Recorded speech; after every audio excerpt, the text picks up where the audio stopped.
naman siya magsala. So, diba? Napakadali. Hindi katulad natin, maghihintay, siya, wala. Siguro yung ginagawa niya, hanggang sabi niya sa naman niya, matapos ang sala, doon siya nagsasala. Para wala nang hirap. So nakita niyo, nagsasala na yun, pero yun yung parusa. Kasi nga ang sala ay isang takdang oras. Na kapag nawala na, wala na. Diba? Kasi gano'n din kahalaga ang sala. Kasi alam niyo, ang sala, nakita niyo, pag nag-aayuno, may sakit, pwede hindi mag-ayuno. Kapag matanda na, hindi pwede mag-ayuno. Kapag nanganak, yung mga may buntis, o yung nagpapasuso, pwede hindi mag-ayuno. Kung hindi nila kaya. Pero yung buntis, nagpapasuso, naglalakbay, yung may sakit, lahat-lahat kailangan magsala kasi walang excuse. Kasi sabi ng propeta, ang pinakaunang ititimbang sa araw ng paghukom ang sala. At kapag pumasa ang kanyang sala, lahat ng kanyang ginawang mabuti, papasa. At kapag ang sala niya bumagsak, lahat ng kanyang gawain ay ibagsak. Kumbaga, sa school, ang exam 60%. Ang assignment 10%. Ang project 10%. Ang quizzes 10%. Ang attendance 10%.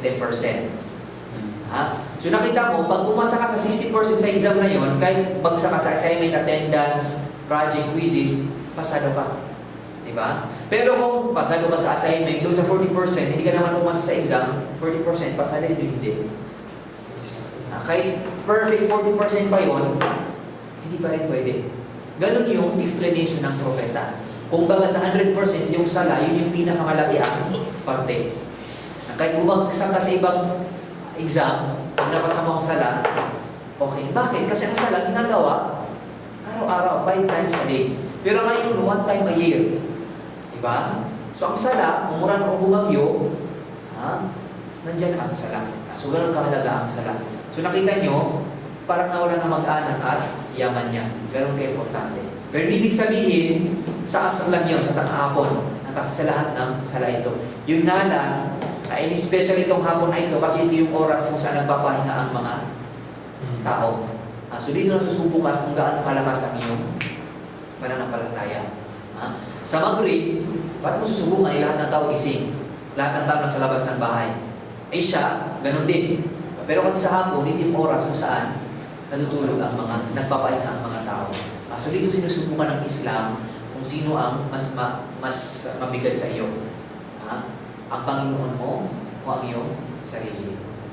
Diba? So, sallallahu ala sayyidina Muhammad wa ala alihi wa sahbihi.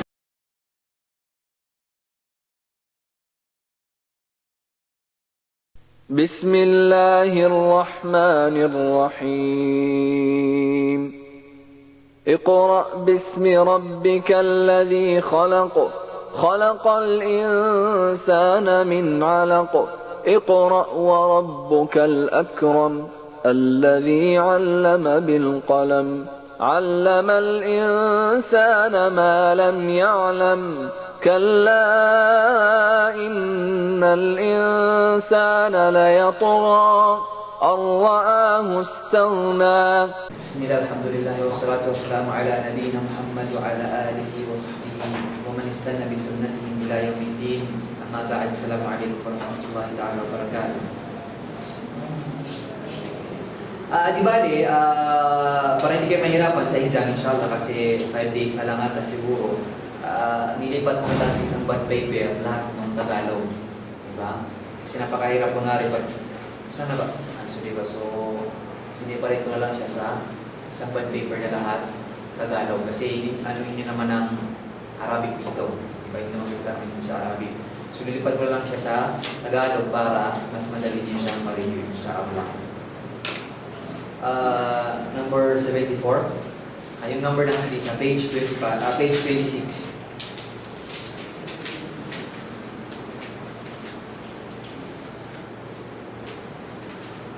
Ayon kay Ibn Umar, kaluganawa siya ng Allah, nagsabi ang sugo ni Allah, sumakanya na akong kapayapaan, ang Muslim ay kapatid ng Muslim.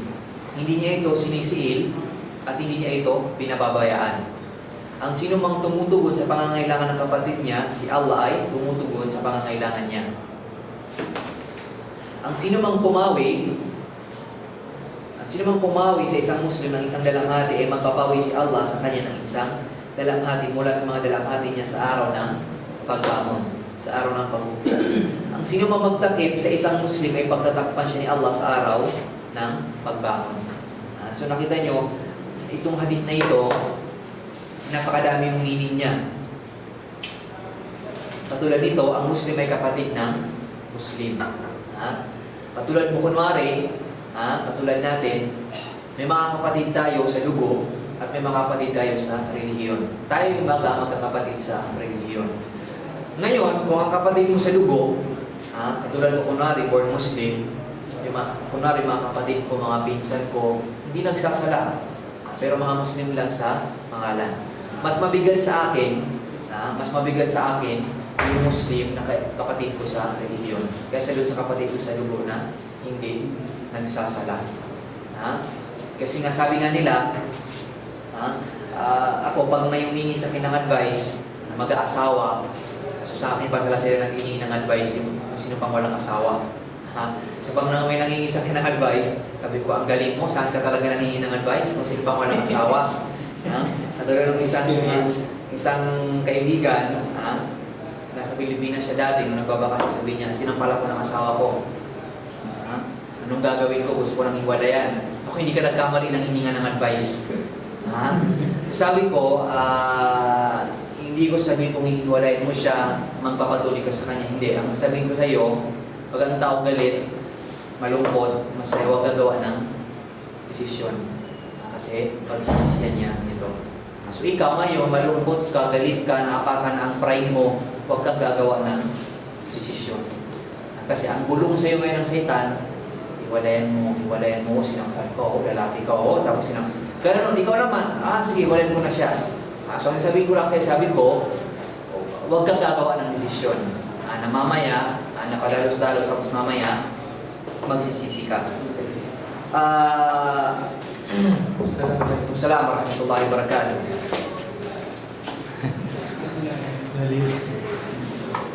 Kung ngayon, ang kapatid mo sa dugo, hindi nga sumasamba sa Allah, mas mabigat sa iyo kung sino man yung kapatid mo sa relihiyon. Kasi nakita mo, katulad ganyan ang sinabi ko, kapag may nagsasabi, "Uy, Zakaria, ano ba? Aasawahin ko ba to? Maganda bang babae na to? Yung lalaki, okay ba?" Ang sinasabi ko, huwag mong tingnan ang yaman. Huwag mong tingnan ang mukha. Kasi yan lahat nawawala. Diba? Kung mapangit ang lalaki, babae, o ang pera, nawawala. Diba? Pero ang sabi ko, tingnan mo ang kanyang relihiyon. Tingnan mo kung ano ang kanyang connection sa kanyang Panginoon. Kung siya ay malapit sa kanyang Panginoon, kung inaalagaan niya ang kanyang Panginoon, yung kanyang pananampalataya, aalagaan ka niya. Kung iniwan niya ang Panginoon, sino ka? Diba? Sino ka para hindi iwan? Yung Panginoon niya, dinamitan na nga, minawang tao, binuhay, lahat-lahat. Diba? Hindi binigyan ng sakit, pinalusog, lahat-lahat ang kailangan niya binigay. Pero nakita mo, iniwan ka rin. So kung iniwan niya ang Panginoon, sino ka para hindi iwan? So sa iyo, ang Muslim ay kapatid ng Muslim. So ikaw, ang kapatid mo, paano minaalagaan? Basta yun lang ang isipin mo. Pag ang tao, kapatid mo, ang kapatid mo, paano mo inaalagaan? Pag may maapi, pinagtatanggol mo, bilang kapatid, hindi niya ito sinisiil. Sinisiil, ibig sabihin, hindi niloloko. Kasi mga magkakaibigan sila mismo ang mga naglolokohan. Tulad ko na rin mga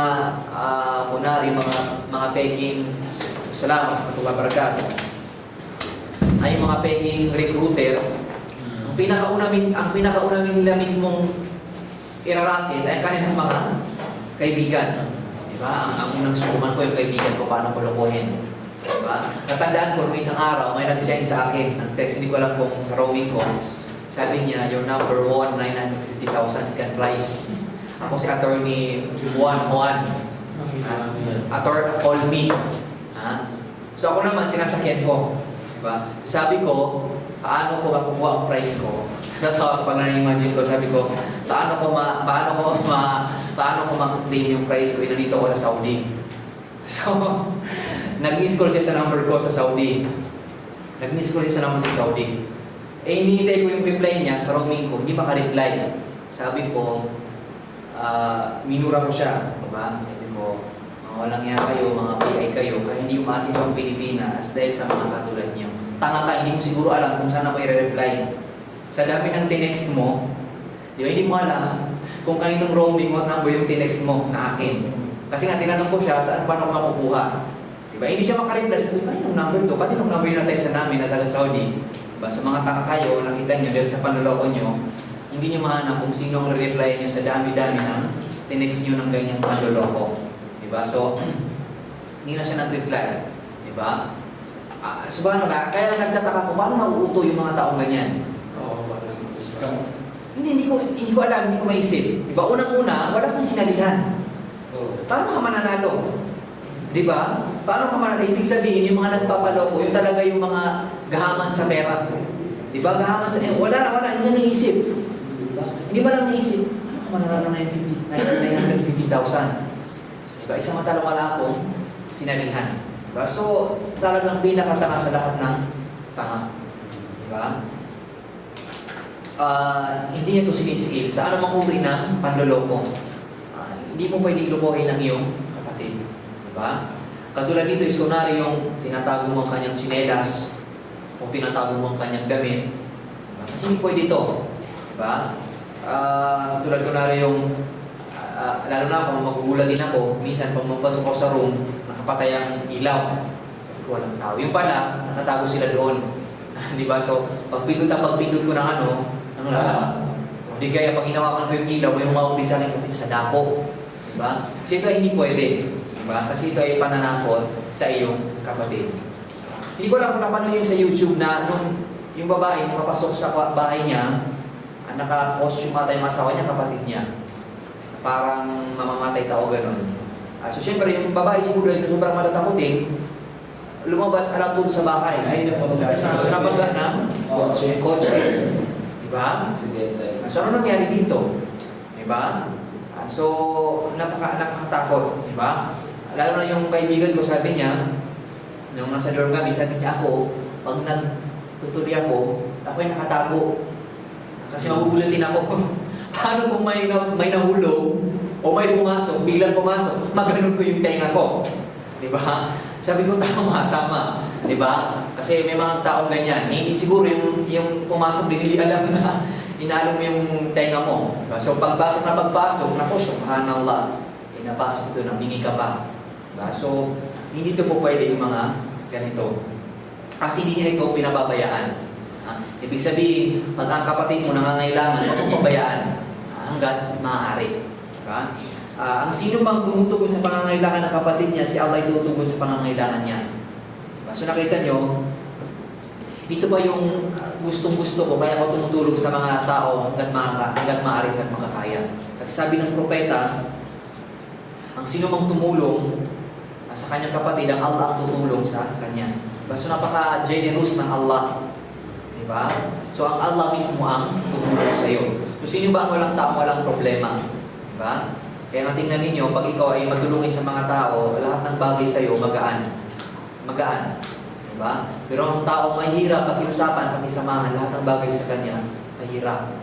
Diba? Kasi laki ng mga Saudi, mga matutulungin mga tao. Natandaan ko rin, nung last month, may tumawag sa akin.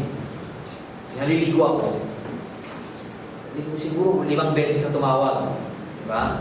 Sabi niya, sagutin mo ako kasi importante. So, pinilis call ko, tumawag siya. Sabi niya, may dalawa akong Pilipino dito.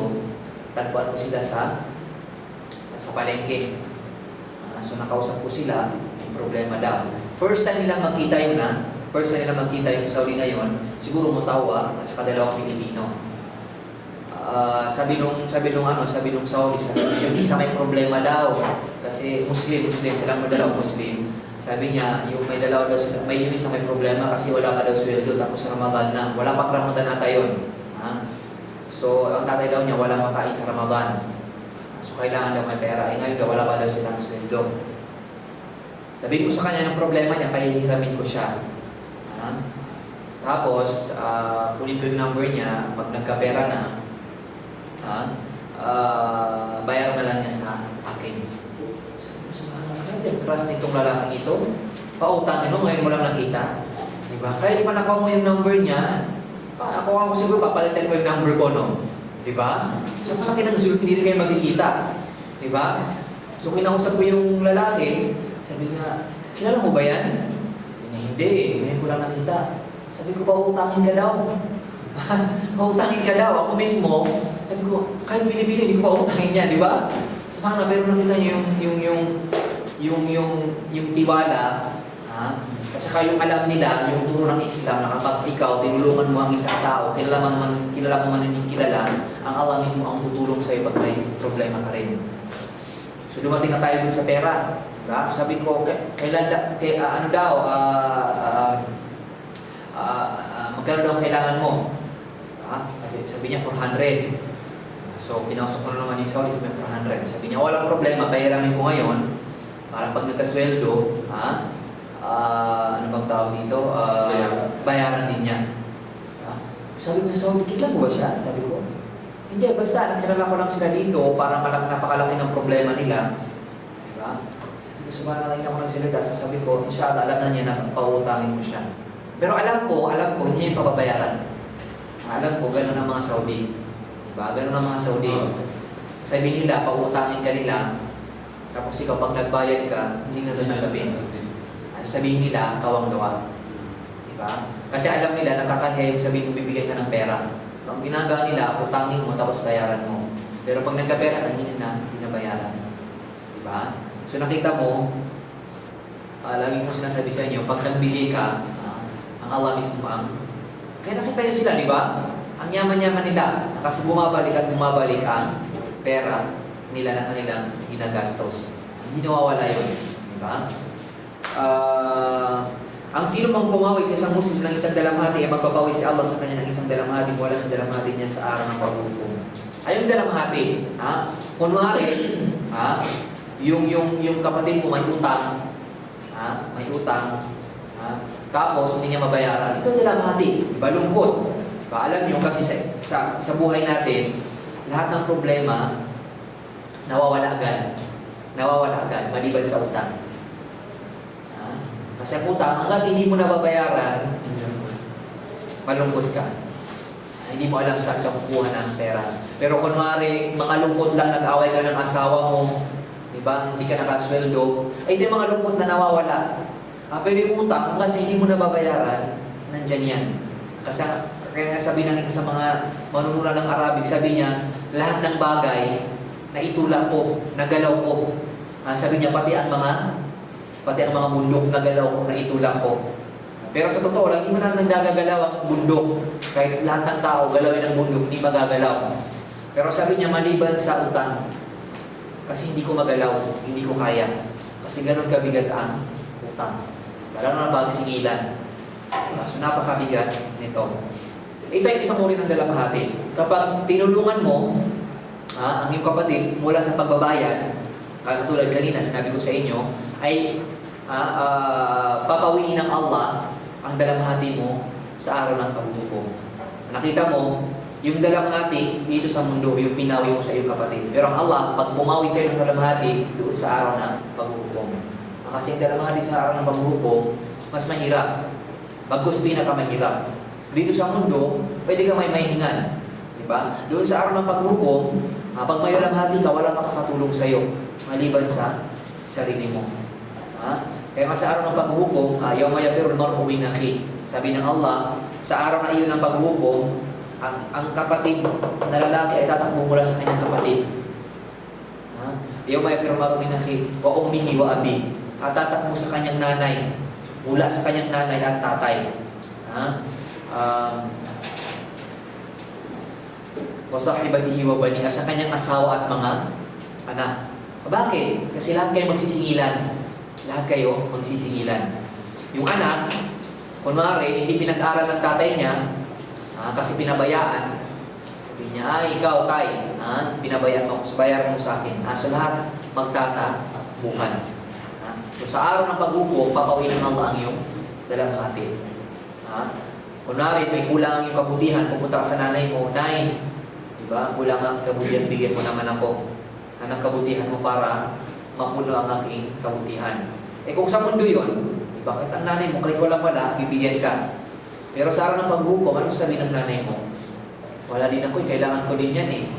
So wala. Kapati asawa mo, mga anak mo, sila mismo ang sabi, tayo, wala din ako, kailangan ko din yan. Diba? Kaya nga, pag may pinawikan ka dalamhati sa mundo, ang Allah mismo ang babawi sa dalamhati mo sa araw ng paghukom. Ang sino mang magtakip sa isang Muslim ay pagtatakpan siya ni Allah sa araw ng pagbangon. Ito yung kunwari, alam mo yung kasamaan ng kapatid mo. Ito si Juan, sinungaling, o bara, o masama ang ugali, o ganito, ganyan. Tapos may dumating sa'yo na isang kaibigan mo rin, tinanong ka, uy, Pedro, kumusta si Juan? So, alam mo kung ano yung ugali niya, di ba? Pero ikaw, pinagtakpan mo siya. Sinasabi mo, mabait yan si Juan. Mabait yan. Wala akong masabi, mabait yan. So, pinagtakpan mo siya. Huwag lang yung sobrang na magiging sinungaling ka na. Diba? Yung sobrang na, mabait yan, napakabait niyang tao na yan.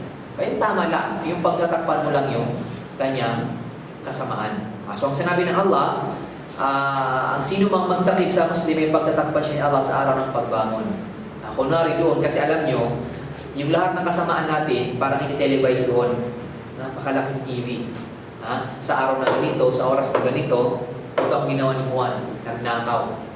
Kasi mapakita doon, lahat ng tao, mula panahon ni Adan, hanggang sa pinakahuling tao, lahat makikita, si Juan nagnakaw. Kasi mapapahiya ka doon. Mapapahiyaan doon. Lahat ng kasamang ginawa mo, nakikita mo doon. So para maiwasan yun, anong sinabi ng propeta? Ang sino mang magtakip sa kapatid niyang Muslim, ang Allah naman ang magtatakip sa kanya sa araw ng paghukom. So nakita mo, bawat taong tinatakpan mo ang kanyang kasamaan dito sa mundo, ganun din kadami, o mas marami pa ang pagtatakip na gagawin sa iyo ng Allah. Ang problema, baliktad eh. Diba? May nag-usap-usap, ang usapan nila si Juan, tapos ikaw, kararating mo lang, nakisali ka rin. Uy, si Juan ganito. Uy, si Juan ganito. So ikaw, si Juan, Nako, totoo yan. Nung isang araw nga pala, ganito, si Juan, si Juan. Kung lechon manok, ubus na ubus. Walang tinira. Kaya kami mga magkakaibigan, pag nagsisimula ng panliliba, kasi hindi natin maiwasan yan. Diba? Kaya kayo pinagbawal, kasi hindi maiwasan. Pero, ang sino mang makaya niyang iwasan, talagang napakalaki ng ganyang gantimpala. Kung gaano mo pinagpipigilan ng isang bagay na gawin, ganun kalaki ang iyong gantimpala. So, ang isa sa mga kaibigan namin, sino naman ang topic natin ngayon? Si Muhammad. Sa akin yung kamay niya, ano sa'yo sa kariya? Leg? Sabi niya, ayaw ko legs, malaman sa legs. Yung ibig sabihin, is yung panliliba. Kasi nga sabi ko nga sa inyo dati, ang Allah, ang tawag niya sa panlilibak sa Quran ay pagkain ng laman ng tao.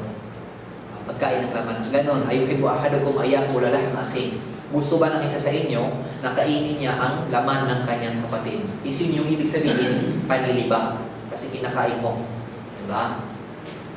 So, yun nga, iba ngayon eh. Diba? Imbis na pagtakpan mo, diba? Mas dinadagdagan mo. Diba? So, at saka iba din ngayon. Diba? Iba din ngayon kasi ang problema pa ngayon, sabi nga ng propeta, sabi nga ng mga scholar ng Islam, ang masamang tao, pinapahiya ka. Diba? Kunwari, nabanggit ang pangalan mo, si ganyan yan eh. Pero sabi niya, ang mabuting tao, yung pinagtatakpan ka. Kahit tinatanong kunwari, paano sa inyo si ano? Kasi magkakaibigan kayo, sino siya? Paano siya? Mabuti yun. So, pinagtakpan, gano'n yung mabuting tao. Diba? Pero ngayon iba rin.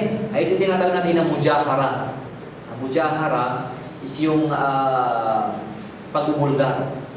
Yung mujahara, pagbubulgar. Yung panlilibak, ang ibig sabihin ng panlilibak is yung nililibak mo ang kasama mo. Yung sinasabing mujahara sa Arabic, yung pagbubulgar, ay pinakamalapit niyang kahulugan is yung pagbubulgar ng mga ginawa mo masama. May mga ganong mga tao. Sabi ng propeta, lahat ng mga taong sumusunod sa akin, lahat ng Muslim, sabi niya, lahat ng nasyon na sumunod sa akin, mga Muslim, magmula ng panahon niya hanggang sa pinakahuling Muslim, lahat sila patatawarin ng Allah. Maliban sa mga mujahirun. Illal mujahirun. Mujahirun is yung mga nagbubulgarismo ng kanilang mga masamang ginagawa. Katulad kunwari, nung bata ako, kasi hindi naman kaunti yung pagbata. Natatanda, nung elementary ako, grade 5 ata o grade 4. May isang mall o isang supermarket na malapit doon sa tindahan ng tita ko. Hindi sila stricto. So ako nakakuha ko ng mga maraming ballpen, blue, black, red. So pagdating ko ng bahay, pinagyabang ko. Uy, nakanakaw ko ng uni pa na ballpen. Yun yung pinakasikat ng dati. Black, blue, red. Sari-sari color. Uy, nakanakaw ako dun sa tapat ng tindahan mo, ganito, ganyan. So, uncounted yun kasi nga bata, hindi naman niya alam ang kanyang ginagawa. Pero ang counted is yung